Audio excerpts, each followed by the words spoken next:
Actually, itong araw na to, sineselebrate natin yung 128 years ng kalayaan ng Pilipinas, di ba? So, masaya ako dahil kanina nakita ko yung mainit na partisipasyon ng ating mga kababayan, lalo na sa Maynila. Ma'am, ano po mapapansin nyo sa celebration ngayon kaysa sa nakaraang araw ng kalayaan? Nung nakaraang taon, nandun tayo, di ba, nakiselebrate tayo. Masaya pa rin naman hanggang ngayon. Kumbaga sa kabila ng maraming sitwasyon sa bansa natin, yung kaunting hindi pagkakaunawaan, di ba, nandito pa rin tayo, nakiselebrate sa ating mahal na Pangulong Bongbong Marcos. At bilib ako sa kanya, kasi sa kabila ng pinagdadaanan nating lahat ngayon, ay nakangiti pa rin siya na nakiselebrate sa atin. Ma'am, bilang isang supporters na sa pamahalaan, ano yung masasabi mo dito na lalo na yung mga senador na hindi rin umatido at hindi rin nakisa sa pagdiriwang ng araw ng kalayaan? Ay, syempre nakakalungkot sa parte natin, pero kaya nga bilib ako kay Presidente Bongbong Marcos kasi masaya pa rin siyang humarap sa taong bayan. Pinakita niya na ang selebrasyon na ito hindi para lamang sa gobyerno kundi para sa lahat ng Pilipino dito sa Pilipinas. Syempre hinihiling ko rin at pinagdarasal na sana maging okay na at maayos na at magkaroon na ng kapayapaan sa mga politicians natin ngayon. Bilang isang loyalista, mensahe niyo naman po sa ating Pangulong. Unang-unang sa lahat, syempre alam ko kung ano yung pinagdadaanan ng ating mahal na Pangulong Bongbong Marcos. Mahirap talagang maglingkod, lalo na kung gusto mo mailagay lahat sa tama. Pero para sa akin, tama yung kanyang ginagawa at ipagpatuloy niya yung kanyang ginagawa na mabigyan tayo ng hustisya sa lahat, lalo na sa korupsyon, diba? Sa mga naglilingkod na may personal na interest, na yung ginagawa niya ay malalaman din ng mga Pilipino na magkakaroon ng magandang bunga ito, lalo na sa future ng ating mga susunod na henerasyon. Kaya mahal na Pangulong Bongbong Marcos, ipagpatuloy niyo po ang inyong ginagawa. Kami po ay nandito para sumuporta sa inyo at kami po ay marami. Hindi lamang yung iilan na nakita kanina. Lahat po kami ay nandito para suportahan na magkaroon ng magandang gobyerno ang ating bansa. Yung sa nabanggit nyo kanina na magpatuloy sa ginagawa si Pangulong Bongbong Marcos, pero karamihan ng against sa kay PBBM, sinasabi sa social media na wala daw po nagagawa si President Bongbong Marcos sa bansang Pilipinas. Ay naku, hindi naman totoo yan. Kasi maging presidente ka ng Pilipinas, hindi mo natutulugan eh. Alam ko na bawat minuto, siya ay nagkakaroon ng pasya para sa kabutihan ng lahat. At hindi po biro hawakan ng Pilipinas, lalo na marami tayong pinagdaraanan ngayon. At bilib ako sa kanya kasi na-handle niya ng maayos yung sitwasyon nating lahat. Ma'am, sa palagay niyo po ba, naapektuhan po yung celebration ng araw ng kalayaan dahil sa nangyayaring sigalot sa Senado? Para sa akin, hindi naman naapektuhan.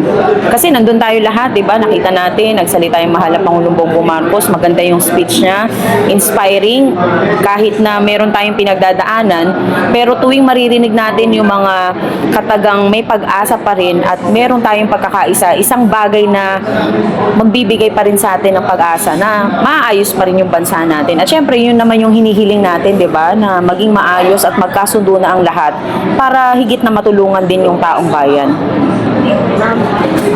Message nyo na lang po ma'am doon sa mga anti-Marcos na Oo, oo nga eh. Oo, tayo kasi mga Pilipino, syempre di naman maiiwasan yung may kanya-kanya tayong opinion.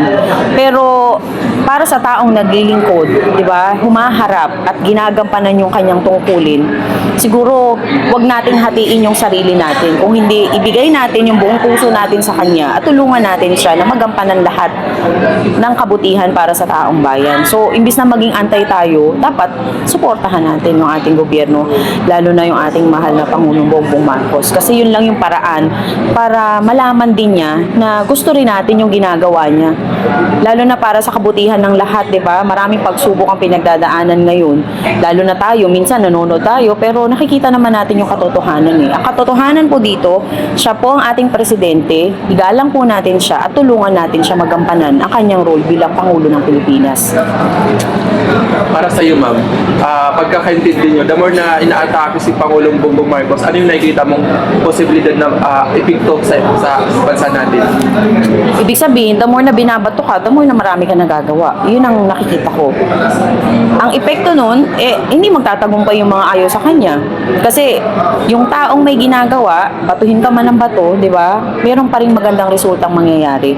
Kaya hindi biro yung role niya bilang Pangulo ng Pilipinas.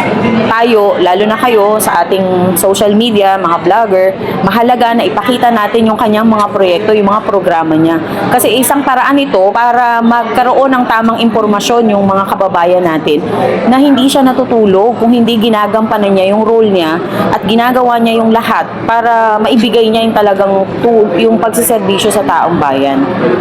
Ang isa na lang po. Okay.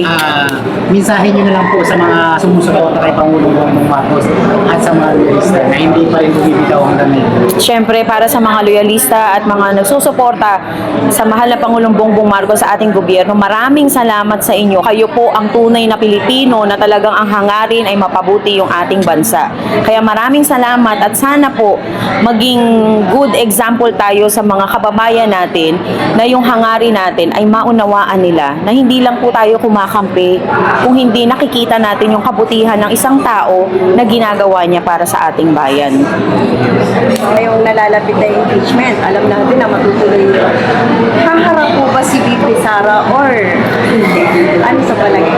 Hindi ko nga siya masyado nakikita eh. So, nakakakaba na may posibilidad na hindi niya harapin, di ba? Kasi kung haharap siya, di dapat nandito siya sa atin, di ba? Nakikiparticipate siya, katulad na Independence Day. Yung mga mahalagang event ng ating gobyerno, dapat nandyan siya.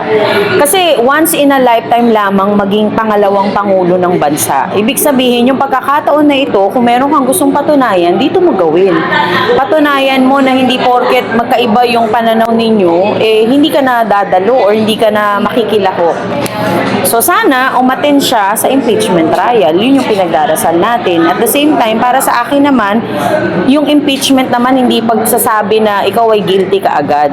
Kumbaga ito ay isang investigasyon at proseso na ginagawa para malaman din natin yung katotohanan.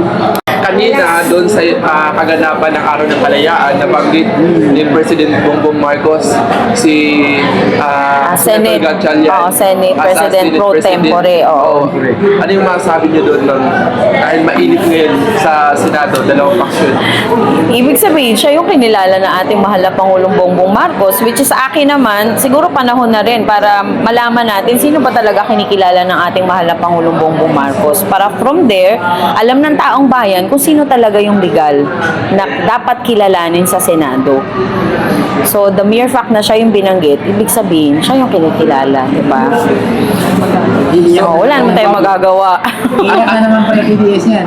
Ano masasabi mo doon, ma'am, na sinasabi ng kabilang kampo na ang sinusuportahan daw ni Pangulong Bongbong Marcos is pro Malacanang, pero ang sabi naman ng mga netizen, kung may pro Malacanang na senators, meron namang pro DDS na senators. yung kabilang faction. Ano masasabi? Ang masasabi ko sa dalawang paksyones na nangyari sa Senado, makikita mo talaga na hindi porket may grupo ka, iisa lang yung pananaw nyo, pwede kasing mahiwalay. Kaya lang, ang nakakalungkot lang dito, yung pagkakahati ng mga senador natin ay makakaapekto sa taong bayan. Kasi katulad ko, tinitingala ko yung mga senador natin kasi sila yung gumagawa ng batas, sila yung good example para sa atin at sila yung tinitignan natin na sana kung ano yung ginagawa nila, ini-implement nila, siya rin mangyayari, di ba? So nakakalungkot dahil nangyayari ito. Pero sa tingin ko, dahil sa pagkilala ng mahal na Pangulong Bongbong Marcos kanina, alam na natin yung sagot. Kung sino talaga yung legal na kinikilala. Pero syempre, hanggat maaari, sana ito po ay maayos kaagad. Kasi medyo hindi magandang tignan para sa mga government officials na makitaan tayo ng taong bayan na medyo, 'di ba, nakakahiwalay sa opinion o pananaw. Kasi ang advokasya naman natin bilang government official, lalo na sila na nakaupo, yung kabutihan para sa taong bayan. Hindi katulad nung araw, 'di ba, pag sinabi mo mga senador, bilib ka kaagad kasi pag nagdebate pa lang sa Senado, meron ng pupuntahan yung kanilang sinasabi. Ibig sabihin, merong programa na tinutukoy talaga. Ngayon ang napapanood natin medyo yung mga pananaw lang nila sa politika eh, which is dapat ma-disregard na siguro yun at unahin ang kapakanan ng taong bayan. Ma'am, isa na lang yung Okay. sa 18 Marines na 18 Cargador. Marines. Kasi 18 Marines na Cargador kasi, di ba? Oo. Dahil dati yung statement nila din namin nila si Loren Ligayo doon sa 18 Cargador o basurero na binansagan sa publiko ngayon. Ang masasabi ko lang, wag nyo nang dagdagan pa kayo kasi kung paiba-iba yung statement, eh hindi makakatulong sa taong bayan kasi binibigyan nyo pa ng confusion eh. Tsaka yung hindi ba maliwanag na paliwanag ko ano ba talaga yung pinaglalaban nila, 'di ba? Ibig sabihin nyo lang yung totoo. Kasi ang taong bayan hindi nyo naman maluloko eh sa paiyak-iyak lang, sabi lang na ganito, nag-deliver. Eh kung wala naman kayong ebidensya, 'di ba? Madaling magturo kasi ng tao. Ang problema, paano nyo patutunayan? At kung talagang totoo po 'yan, eh hindi na siguro para dagdagan pa. Kung hindi, patunayan nyo na lang kung totoo talaga yung mga sinabi ninyo sa Senado na nakapag-deliver kayo ng pera. Kasi ang taong bayan eh, binibigyan nyo ng kaguluhan eh, 'di ba? Nahahati tuloy yung opinion natin. Pero dapat siguro kung talagang totoong Pilipino kayo at tinitignan nyo na makakatulong yung ginagawa nyo, dapat sabihin nyo yung totoo. Yun lang yun sa akin. upload ko na